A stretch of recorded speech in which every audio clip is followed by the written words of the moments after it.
In the 1980s, the morning sun didn't just bring the promise of a new day, it brought the promise of a very specific kind of breakfast.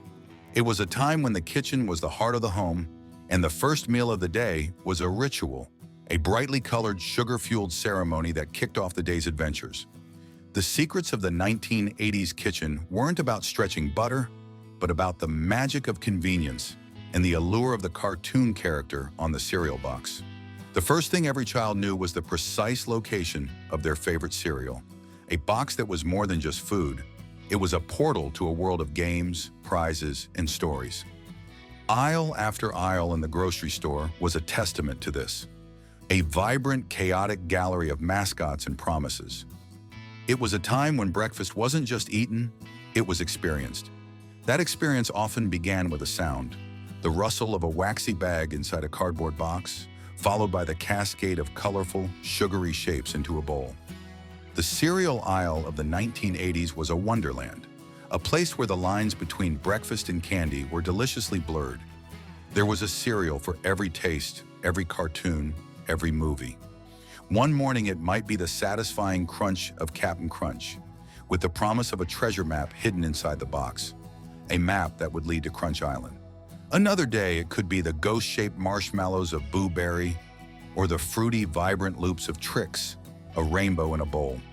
For the more adventurous, there was the banana-flavored crunch of Donkey Kong Jr. cereal, or the otherworldly sweetness of C-3POs, a cereal that brought the Star Wars galaxy to the breakfast table. These weren't just cereals, they were collectibles, each box a new chapter in a story that unfolded over breakfast. The prizes inside were legendary, from tiny plastic figurines to wacky wall walkers that would tumble down the kitchen wall, a moment of morning magic before school.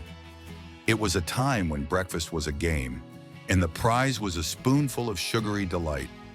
But the 1980s breakfast wasn't just about cereal. For those mornings when time was short, there was the toaster, a chrome-plated gateway to a different kind of breakfast. Out of the box came the Pop-Tart, a flat, rectangular pastry filled with a sweet, fruity goo and slathered with a thin layer of frosting. 2 minutes in the toaster, and it was a hot, crispy treat, a handheld breakfast that could be eaten on the way to the bus stop. The flavors were a subject of intense debate. Was it the classic strawberry, the rich brown sugar cinnamon, or the decadent chocolate fudge? Then there were the waffles, not the homemade kind, but the frozen variety, perfectly round and dimpled, waiting to be crisped in the toaster. A stack of Eggo waffles, slathered in butter and drenched in maple syrup, was a weekend luxury, a breakfast that felt like a dessert. And for a beverage, there was the iconic orange glow of Tang, a powdered drink mix that promised the taste of orange juice with the convenience of a spoonful of powder stirred into a glass of water. It was the drink of astronauts, a space-age beverage that brought a touch of the future to the breakfast table. The 1980s also saw the rise of the fast food breakfast, a revolutionary concept that changed the morning routine for millions. McDonald's led the charge with the Egg McMuffin, a perfectly engineered sandwich of egg, cheese, and Canadian bacon on a toasted English muffin. It was a game changer, a hot, satisfying breakfast that could be eaten in the car on the way to work or school. Soon, other fast food chains followed suit, each with their own take on the breakfast sandwich. Burger King had the croissantwich, a flaky croissant filled with egg, cheese, and sausage or bacon. Hardee's had the made-from-scratch biscuits, a Southern-style breakfast that was a far cry from the fast food burgers and fries of the afternoon. The fast food breakfast was a symbol of the increasingly fast-paced lifestyle of the 1980s, a time when convenience was king. It was a breakfast for a generation on the go, a generation that didn't have time for a leisurely, sit-down meal. The way these breakfasts were made was a reflection of the times, a blend of old-fashioned cooking and newfangled technology. The kitchen of the 1980s was a place of transition, where the trusty cast-iron skillet sat on the stovetop next to the new microwave oven, a beige box that promised to cook food in a fraction of the time. The microwave was a source of both wonder and suspicion, a magical box that could reheat last night's pizza in a minute or cook a whole chicken in an hour. It was the key to the instant oatmeal, a warm, comforting breakfast that was ready in a flash. The coffee maker was another morning staple, a gurgling, steaming machine that filled the kitchen with the rich aroma of freshly brewed coffee. For many, the day didn't truly begin until the coffee was ready, a dark, bitter brew that was a world away from the sugary cereals and pastries of the kids' table. The toaster, of course, was the workhorse of the 1980s breakfast, a simple, reliable machine that could turn a slice of bread into a crispy, golden brown canvas for butter and jam. And for those special weekend breakfasts, there was the electric griddle, a large flat surface that could cook a dozen pancakes at once, a testament to the family-sized breakfasts of the era. Looking back at the breakfasts of the 1980s, it's easy to see them as a relic of a bygone era, a time of blissful ignorance about the dangers of sugar and processed foods. And in many ways, they were. The cereals were loaded with sugar, the pastries were filled with artificial flavors, and the drinks were a chemical concoction of powders and dyes. But there was also a certain innocence to it all, a sense of joy and wonder that is often missing from the hurried, health-conscious breakfasts of today. The breakfasts of the 1980s were a reflection of the times, a celebration of convenience, and a testament to the power of marketing.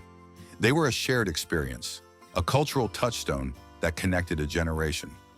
What we can learn from the breakfasts of the 1980s is not that we should all go back to eating sugary cereals and processed pastries, but that breakfast can be more than just a meal. It can be a moment of connection, a time for family, and a source of joy and nostalgia. It can be a reminder that sometimes the sweetest memories are the ones that are made around the breakfast table. In the end, the breakfasts of the 1980s were more than just food. They were a snapshot of a time when mornings were a little slower, when the world was a little brighter, and when the most important decision of the day was which cartoon character to have for breakfast. They were a taste of a time that is gone but not forgotten, a sweet, sugary memory that still brings a smile to the faces of those who were there.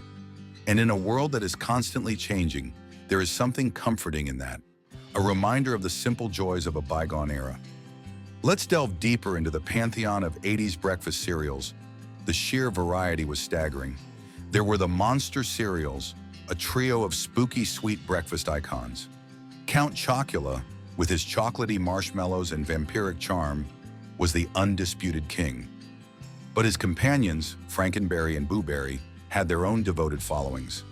The vibrant pink of Frankenberry's strawberry-flavored cereal and the ghostly blue of Boo Berry's blueberry concoction were a feast for the eyes as well as the palate. Then there were the licensed cereals, a marketing masterstroke that brought the biggest names in entertainment to the breakfast table. The Ghostbusters cereal, with its crunchy ghosts and marshmallow logos, was a must-have for any fan of the film. The E.T. cereal, with its peanut butter and chocolate flavor, was a tribute to the beloved alien. And who could forget the Nintendo cereal system, a box that contained 2 separate bags of cereal, one for Super Mario Bros. And one for The Legend of Zelda? It was a breakfast and a video game all in one. The prizes inside the boxes were a key part of the experience. They were cheap, plastic trinkets, but they were treasured possessions. There were the tiny, colorful figurines of your favorite cartoon characters, the miniature cars that you could race across the kitchen table, and the secret decoder rings that promised to unlock a world of mystery. The wacky wall walker, a sticky octopus-like toy that would slowly crawl down any vertical surface, was a particular favorite. It was a simple toy, but it was a source of endless fascination. The back of the cereal box was another source of entertainment, a colorful collage of games, puzzles, and comics. There were mazes to navigate, word searches to complete, and cutout masks to wear. It was a pre-internet form of entertainment, a way to pass the time before the school bus arrived. The toaster wasn't just for Pop-Tarts and waffles, it was also the home of the toaster strudel, a flaky pastry with a warm, fruity filling and a packet of icing that you could drizzle on top. It was a more decadent version of the Pop-Tart, a breakfast that felt like a special treat. And for a savory option, there was the toaster scramble, a pocket of pastry filled with scrambled eggs and cheese. It was a hot, hearty breakfast that you could eat on the go. The freezer aisle was another treasure trove of breakfast delights. There were the frozen pancakes, the French toast sticks, and the breakfast burritos. They were all designed for convenience, a way to have a hot breakfast without the hassle of cooking from scratch. The microwave, that magical box of wonders, was a game changer for breakfast. It was the key to the instant oatmeal, a warm, comforting breakfast that was ready in a flash. But it was also used for more ambitious breakfast creations. There were the microwavable breakfast sandwiches, the omelets in a cup, and even the bacon and eggs that could be cooked in a special microwave-safe tray. The results were often a bit rubbery and uneven, but the convenience was undeniable. The coffee maker was another essential kitchen appliance.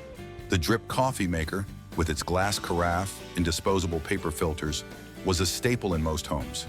The sound of the coffee brewing, the gurgling and hissing, was a familiar morning soundtrack, and the smell of the coffee, rich and aromatic, was enough to wake you from the deepest slumber. The weekends were a different story. The pace was slower, and there was more time for a proper sit-down breakfast. This was the time for the big, fluffy pancakes, the crispy bacon, and the scrambled eggs. It was a time for family, for lingering over a second cup of coffee and reading the Sunday comics. The electric griddle was the star of the weekend breakfast, a large flat surface that could cook enough food for the whole family. The smell of the sizzling bacon and the sweet aroma of the pancakes filled the house, a comforting and familiar scent. It was a time for connection, for sharing stories and making memories. These weekend breakfasts were a stark contrast to the hurried, on-the-go breakfasts of the weekdays. They were a reminder of the importance of slowing down, of savoring the moment, and of enjoying the simple pleasures of life. Comparing the breakfasts of the 1980s to the breakfasts of today is like comparing a classic rock anthem to a minimalist electronic track. They are both products of their time, a reflection of the culture and values of the era. The breakfasts of the 1980s were loud, colorful, and unapologetically indulgent. They were a celebration of excess, a testament to the power of advertising and the allure of convenience. The breakfasts of today, on the other hand, are often more subdued, more health-conscious, and more focused on natural, organic ingredients. The sugary cereals have been replaced by artisanal granolas, the Pop-Tarts by avocado toast, and the Tang by cold-pressed juices. But in our quest for a healthier, more balanced breakfast, have we lost some of the joy and wonder that made the breakfasts of the 1980s so special? Have we traded the thrill of the prize in the cereal box for the satisfaction of a perfectly ripe avocado? These are questions worth pondering as we navigate the ever-changing landscape of the morning meal. What we can learn from the breakfasts of the 1980s is not that we should all go back to eating sugary cereals and processed pastries, but that breakfast can be more than just a meal. It can be a moment of connection, a time for family, and a source of joy and nostalgia. It can be a reminder that sometimes the sweetest memories are the ones that are made around the breakfast table.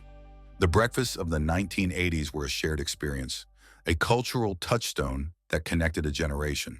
They were a topic of conversation at the school lunch table, a source of playground debates, and a common thread in the fabric of childhood.